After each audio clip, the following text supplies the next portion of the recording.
guests and audience who have a photo opportunity with our performers. Maraming salamat po.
Yan, natapos na po yung ating dalaw at sayaw.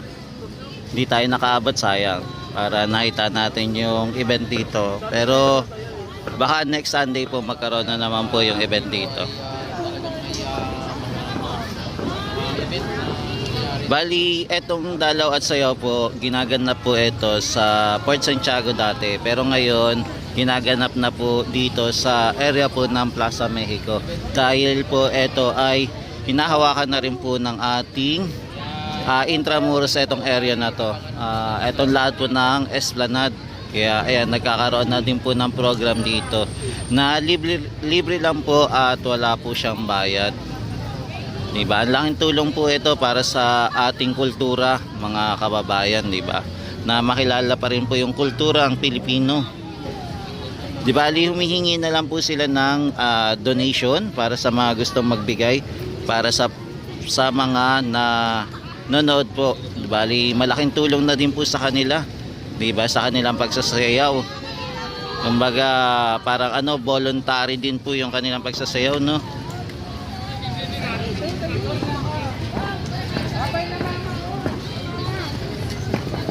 Yan. So ito, nagpi-picture na po sila. Tapos ito, meron din pong setup para sa sound system. Yan. Dahil hindi po tayo nakaabot, sayang. Pero next time, makakahabol din tayo para sa susunod na mga event.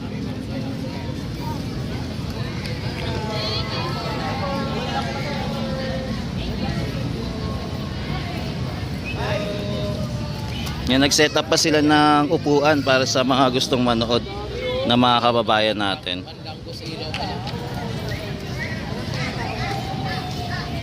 Yung sayaw na yun, idol, nakita natin yun doon sa may sa may tawag dito, yung fountain.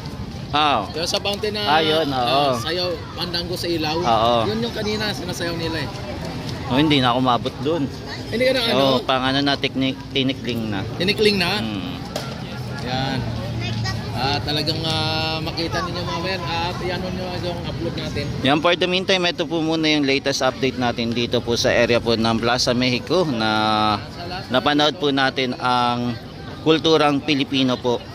Kumbaga yung ating traditional dance bilang isang Pilipino. Yan, maraming salamat po muli sa pagsuporta niyo po kay JR Doria TV at nakaabot pa po tayo dito sa event. Ayan po mga kababayan, makapansin niyo po ang dami na naman po namamasyal dito. Yan, dami na naman. Kaya nga. Yan, maraming salamat guys. Nandito pala sa taas si Papa D. Yan, ninispatan pala kami. Thank you guys. God bless sa inyo. Tapos kasama ko din si si Rex. Si Ate Diana. kalat sa batang kasama. Yan, salamat. Yung ibang balustero idol, hindi na maglaro. May ibang ilaw. Oo nga eh. Yan, pasyal muna tayo mga tropa sa Esplanade. Tara, walk tour muna tayo. Masasaksihan po natin ngayon yung dami ng tao na namamasyal ngayon Sunday. Lalo na po kasi etong pasok po ng April ay magsisimula na po yung bakasyon para po sa Holy Week po. So mahaba-haba pong bakasyon ngayong darating na pagpasok ng April. Yan, maglakad-lakad po muna tayo sa Esplanade ngayong araw ng Sunday. Bali March 29, 2026 na po ngayon. 2 days bago po pumasok po ang April.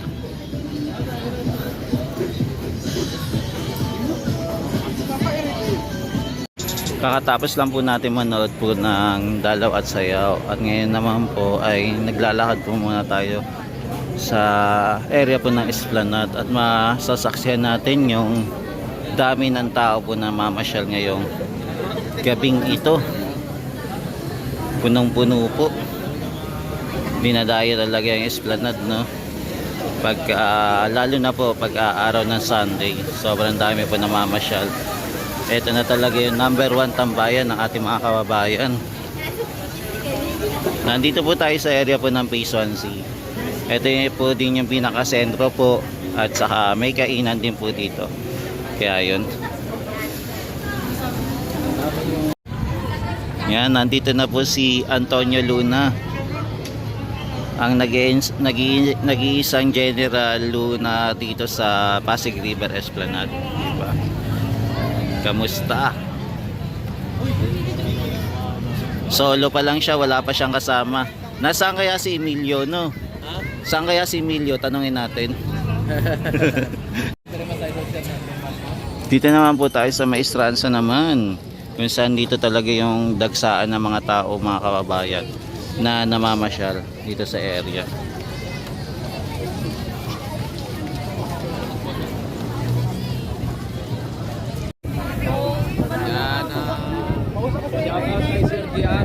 Yan, kahit paano malamig-lamig yung yung simoy ng hangin ngayon, mga kababayan.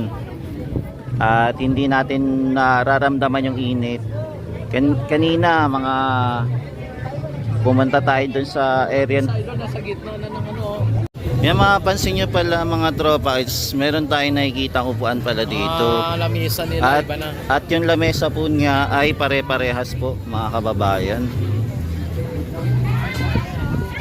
Buti na lang naisip na din po ng IA na ipare-parehas na lang po yung mga upuan natin. Sana po pag natapos po yung drainage system dito, iisa na lang po yung klase ng upuan at saka table po yung gagamitin nila para mas maganda po. Ayan. So ito po yung sample, tapos meron din po yung nakapayong siya. Yan, maging dito din po, oh. Parehas na. Yan, saka dito.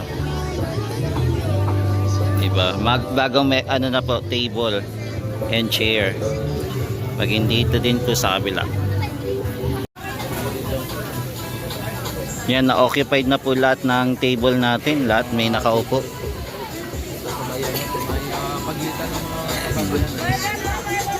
Yan, so dito din may table din.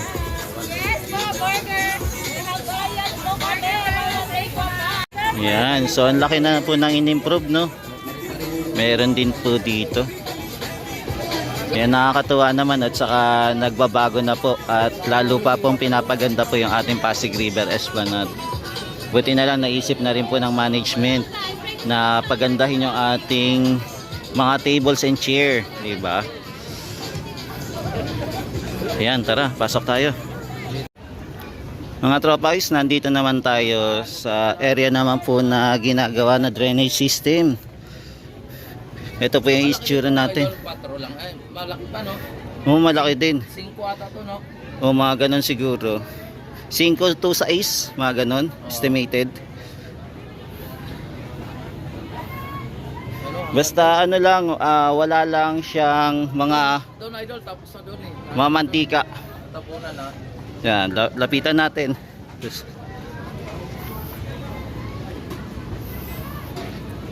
Dito po banda, ayan, wala pa pong tabon. Aayusin pa. Yan, nandito po muna tayo sa ginagawa na drainage system. Yan na Julius Lasso. Yan na 120 days.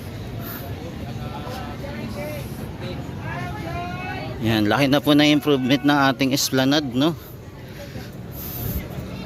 Sana magtuloy-tuloy po yung mga ginagawa po dito. Ngayon dito may ano kaya to. Ito yung sa septic tank po pala, no, yung nahukay. Yan. So tumatagos na siya. Yan, so ito po yung tinabon.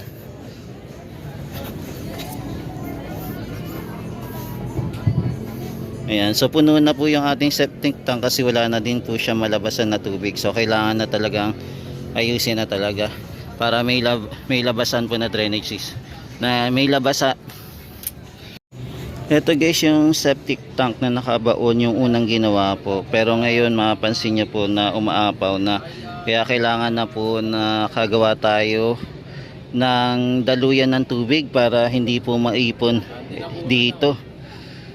Ayan. dito sa dulo ay natapos. Para makalabas na po yung mga tubig, excess water po, no? Kasi pagka napuno talaga to, maghahanap talaga ng yung tubig na pwede po siya makalabas.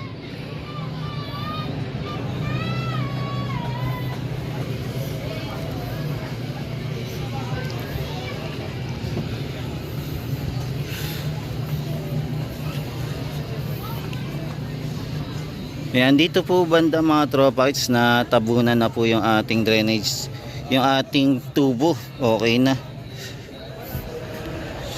Yan, okay na po. Oh. Tapos may pare siyang yung may ipon po muna, no.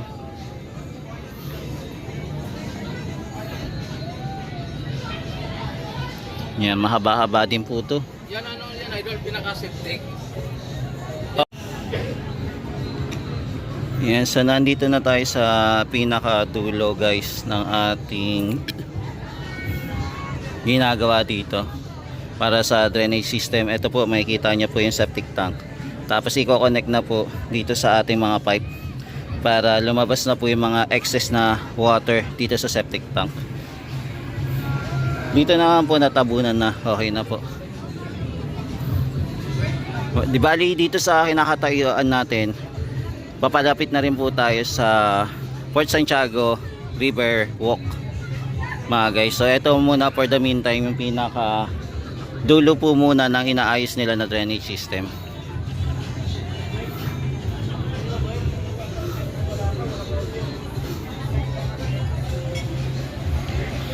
Mukhang saglit lang to mga tropa, it's mga matatapos agad sa yung ginagawa nila. Yan, so dito mga tropa ay sinaayos na po din nila yung ating mga drainage system. So dito na po mapapansin nyo po nagtutulungan na po sila para matapos yung kanilang ginagawa. Mukhang dito din po sa area pala tinatabunan na rin po nila, no. Ayan, ayan po ginagawa, tinatakpan na rin po, mukhang okay na din po yung ating pipe dito para po sa ating drainage. Ayan, unti-unti na po nilang tinatakpan. Ayan, mukhang papatapos na rin pala sila mga tropa. Aayusin na lang po nila yung mga tambak. Ayan, para tabunan na din po itong ating mga pipe.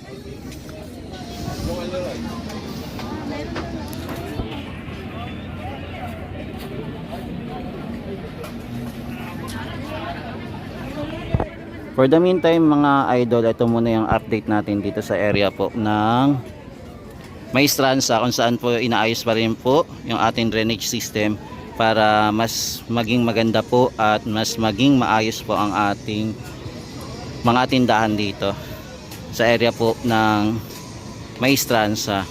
At saka yung mga kung sakali magkakaroon po ng pagbaha, at least tuloy-tuloy na po yung daloy ng tubig dito sa area ng Maestranza at hindi po na rin maiipon yung tubig dito sa lugar na to.